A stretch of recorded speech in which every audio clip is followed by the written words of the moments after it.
Inilah momen yang mengguncang tatanan dunia. Awal Januari 2026, pasukan khusus Amerika Serikat melakukan operasi malam hari, menangkap Presiden aktif Venezuela, Nicolas Maduro, dan membawanya ke pengadilan federal di New York. Sebuah tindakan yang tak pernah terjadi sebelumnya di era modern ini. Puluhan negara mengecam tindakan ini sebagai pelanggaran hukum internasional. Sementara Amerika Serikat mengatakan ini adalah bagian dari penegakan hukum terhadap dugaan narkoba dan korupsi. Tapi di balik semua itu, sebuah pergeseran kekuasaan global yang jauh lebih besar sedang terjadi.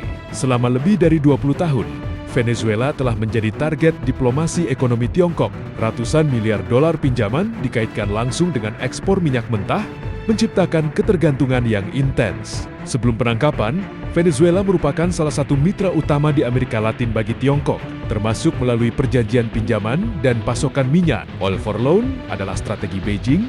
Tiongkok memberi kredit besar, Venezuela membayar dengan minyak tanpa pasukan, hanya kerjasama ekonomi. Ini mirip apa yang disebut para analis sebagai modern debt trap diplomacy. Tanpa perlu seragam militer, Tiongkok bisa mengendalikan aset strategis negara lain melalui utang.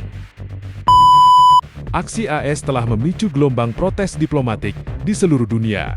Amerika Latin mengecam tindakan Amerika Serikat sebagai bentuk neo-imperialisme. Para pengkritik mengatakan, ini bukan penegakan hukum, tapi pelanggaran hukum internasional. Tiongkok secara terbuka mengecam tindakan AS dan menyerukan pembebasan Maduro demi menghormati kedaulatan.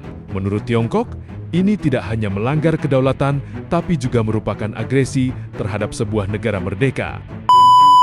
Namun ada sesuatu yang jauh lebih besar dari sekadar konflik hukum. Ini adalah pertarungan atas sumber daya paling strategis di dunia, minyak Venezuela. Venezuela memiliki salah satu cadangan minyak terbesar di dunia. Sejak penangkapan Maduro, AS mengambil kendali atas ekspor minyak Venezuela, termasuk pengaturan aliran pendapatan negara tersebut. Pengiriman ke Cina terganggu, dan kini sebagian diarahkan ke pasar global. Ini menimbulkan ketegangan baru tentang bagaimana Venezuela akan membayar utangnya kepada Tiongkok. Jadi, siapakah pemenangnya? Amerika Serikat mengklaim menegakkan hukum dan melawan korupsi. Tiongkok mendapatkan citra sebagai pembela kedaulatan dan opsi ekonomi tanpa tekanan politik. Dan faktanya, ketergantungan ekonomi Venezuela terhadap Beijing jauh lebih dalam dari yang digambarkan media Barat. Politik baru Amerika ini justru memperlemah posisi Barat di kawasan, sebaliknya menguatkan narasi Cina sebagai mitra utama negara-negara berkembang yang enggan dikendalikan oleh AS. Di sini, kita bisa menilai, dari peristiwa penangkapan Maduro ini, AS mempertontonkan pada dunia kekuatan militernya yang tak tertandingi.